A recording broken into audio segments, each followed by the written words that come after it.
Toya, calm down. You're on fire. Natsuo shouted as he continued spraying his brother, trying to put out the blue flames shrouding his brother. It took a couple minutes, but eventually, Toya calmed ever so slightly, decreasing the power of his fire so they could be put out. Once all the fire was gone and Natsuo stopped spraying him with the extinguisher, Natsuo could see the state his brother was in. Toya was trembling, barely no longer hyperventilating, and on the verge of another panic attack. Hey Toya, I'm here. I'm here. Natsuo leaned down and embraced his brother, using his quirk to cool him down to stop any more fires from breaking out. I'm here. I'm here. It took a while, but eventually, Toya started to calm down, and Natsuo felt like he could start asking questions. Toya, your fire. It was blue. How'd you do that? I don't know. Toya looked down at his hands in shock and terror, as the memory of his dream remained vividly in his mind. What was that? Who was that? Toya thought. And why do I feel angry?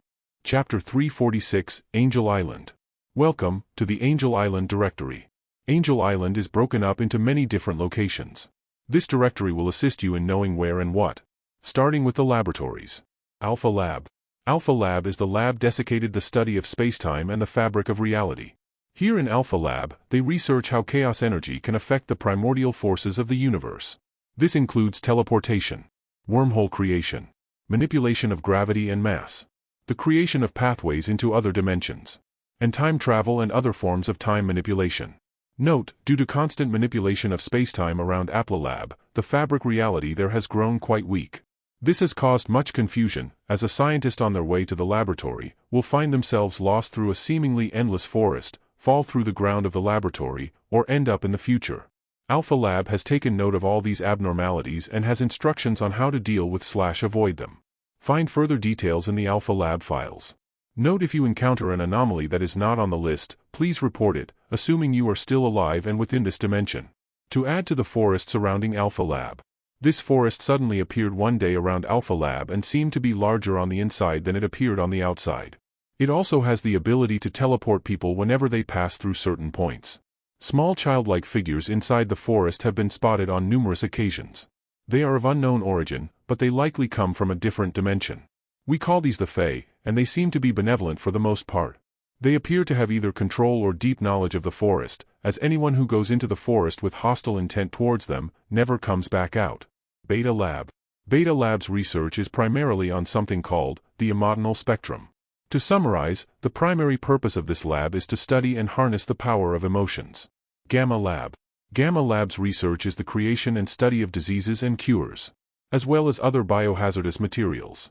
Note that due to a previous outbreak, the area around Gamma Lab has been turned into a poisonous swamp, filled with deadly fumes and pools of something that has been labeled as Element H.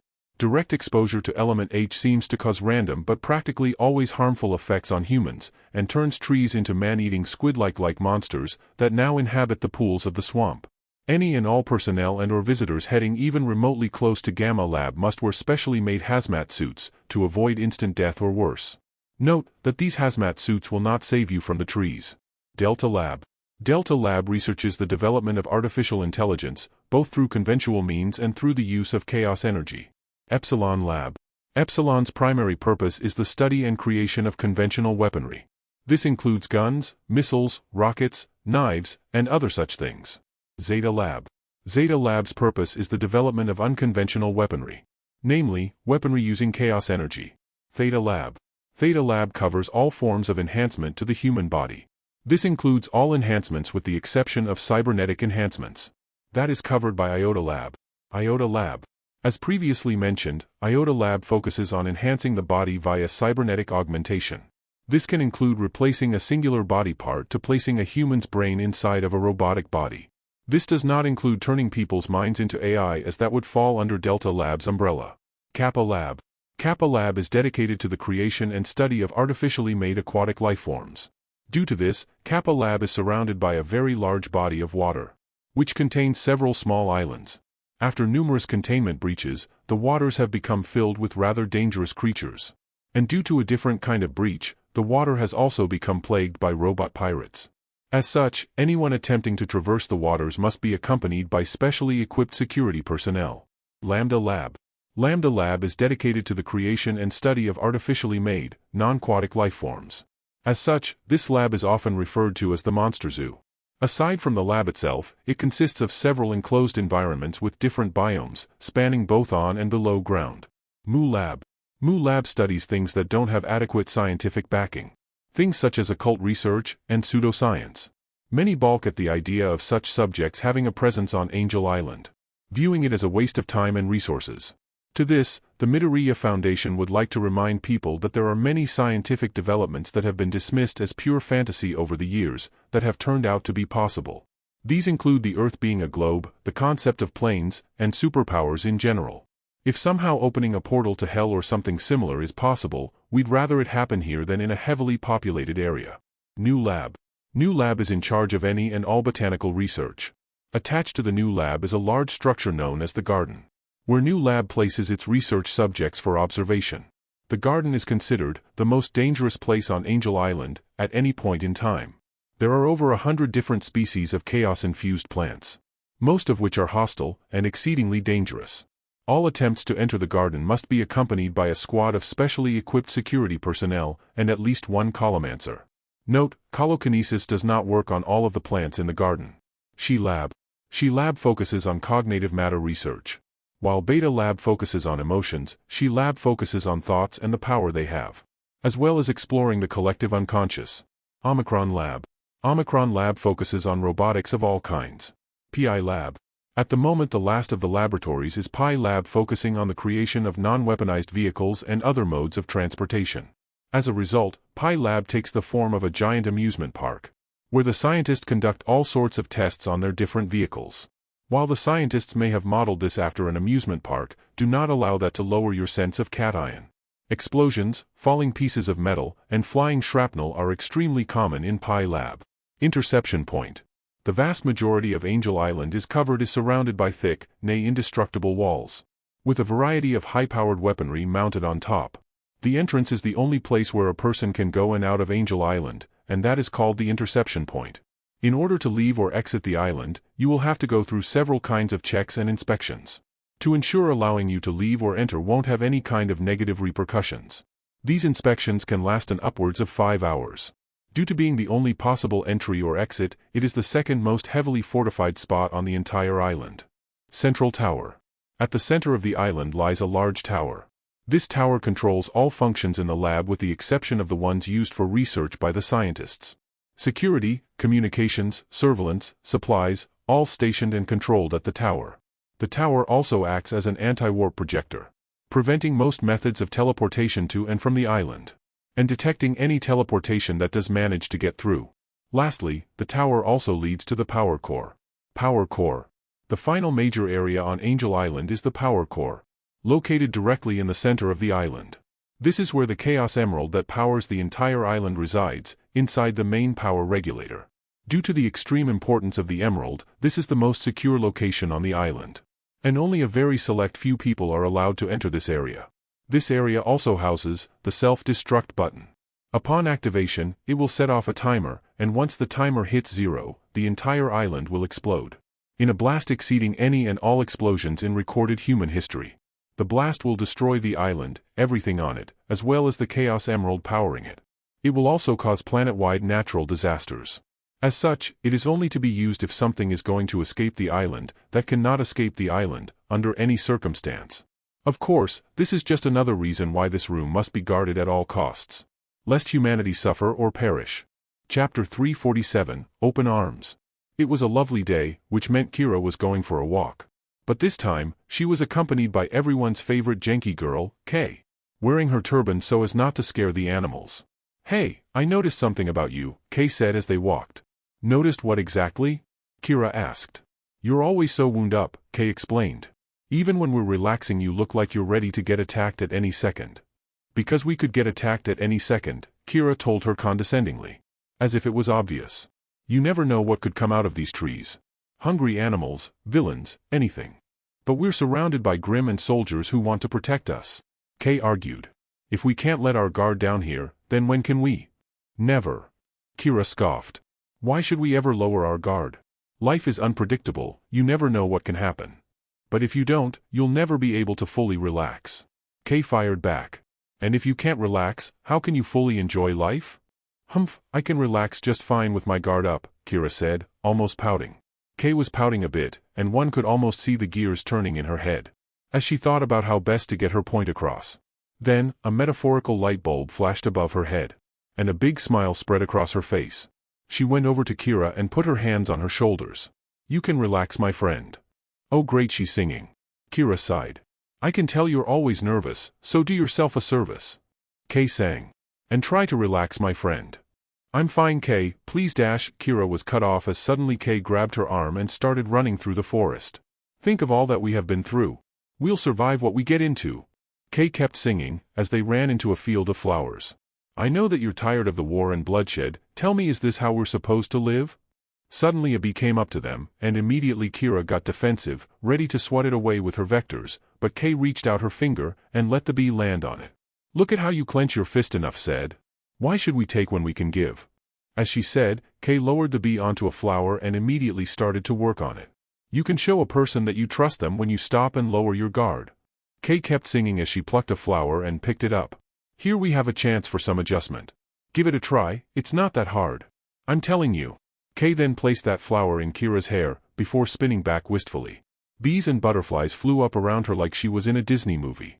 "This life is amazing when you greet it with open arms." Kay sang. "Whatever we face will be fine if we're leading from the heart. No matter the place, we can light up the world. Here's how to start. Greet the world with open arms, greet the world with open arms." Suddenly, Kira heard a rustling coming from the bushes. She went in front of Kay, putting her vectors over her protectively. "Stay back." Then, a small pack of wolves came out of the bushes. Kira's body tensed up further as she got ready to attack when suddenly Kay put her hand on her shoulder and kept singing. "My friend, greet the world with open arms." Kay then walked out from behind her and approached the wolves. Kira's eyes went wide with fear, and she went to grab Kay with her vectors, but they weren't working. "Knees. Wait, let her do whatever it is she's gonna do, Nii said. Kay went over to the wolves and started petting it, the rest crowding her, licking and snuggling against her. See? This life is amazing. When you greet it with open arms. Whatever we face will be fine if we're leading from the heart. No matter the place, we can light up the world. Here's how to start. Greet the world with open arms, greet the world with open arms. A few moments passed, and Kira eventually sighed, relaxing slightly. At least back into her normal state. Look, not everyone can be Snow White. If I tried to do that, they'd bite me, at best. That's what I'd get with open arms. Kay looked over to the wolves and then looked over to Kira. The wolves looked a bit apprehensive but eventually started approaching Kira. Kira tensed up, and the wolves stopped, doing the same. Give me control. Nii urged her. Trust us. Kira hesitated, but after a second of contemplation, she closed her eyes, and when they opened, Nii was in control. Then, the wolves started approaching her again, until it was standing right in front of her. Slowly, Nii reached out her hand, until she finally started petting the beast. The wolf wagged his tail as it got pet, with the other wolves coming in, looking for pets. And making themselves look absolutely adorable. That cute look and fluffy feel on her fingers. Suddenly, Kira desperately wanted to pet them herself. And in a blink, she was. Now she could fully feel just how fluffy their fur was, and surprisingly, getting licked wasn't unpleasant. Soon, Kira was using her vectors to gently pet every last member of the small pack. Kay walked up and petted them with her. This life is amazing. When you greet it with open arms. I see in your face that there is so much pain inside your heart. So why not replace it and light up the world? Here's how to start. Greet the world with open arms, greet the world with open arms. The snake-haired girl shooed the wolves away, waving them goodbye, then grabbing Kira's hands, and giving a heartfelt smile before finishing the song. You can relax, my friend. A few moments of silence passed before Kira spoke. So where'd you get that song from? A musical I liked. Kay answered before she turned and the two started walking again. So what do you think? I think maybe you should leave the singing to Sheena, Kira said with a dry chuckle. Kay giggled. Not about my singing, about all of that. Well, first, how'd you know the wolves wouldn't attack me? Kira asked seriously. I understand you have a whole Disney princess thing going on, but me and Nii don't. And wolves aren't supposed to be that friendly. Just ask Yami's parents. Dude. Nii hissed. Not cool. What, he's not even here? Kira argued. By now pretty much all the predators here have seen our brothers and sisters throw trees, blow holes in mountains, and fight Kai, so they know not to attack us, Kay explained. And the wolves here don't have a lot of predators. So they're nicer than wolves in other parts of the world. See, even the wolves can relax.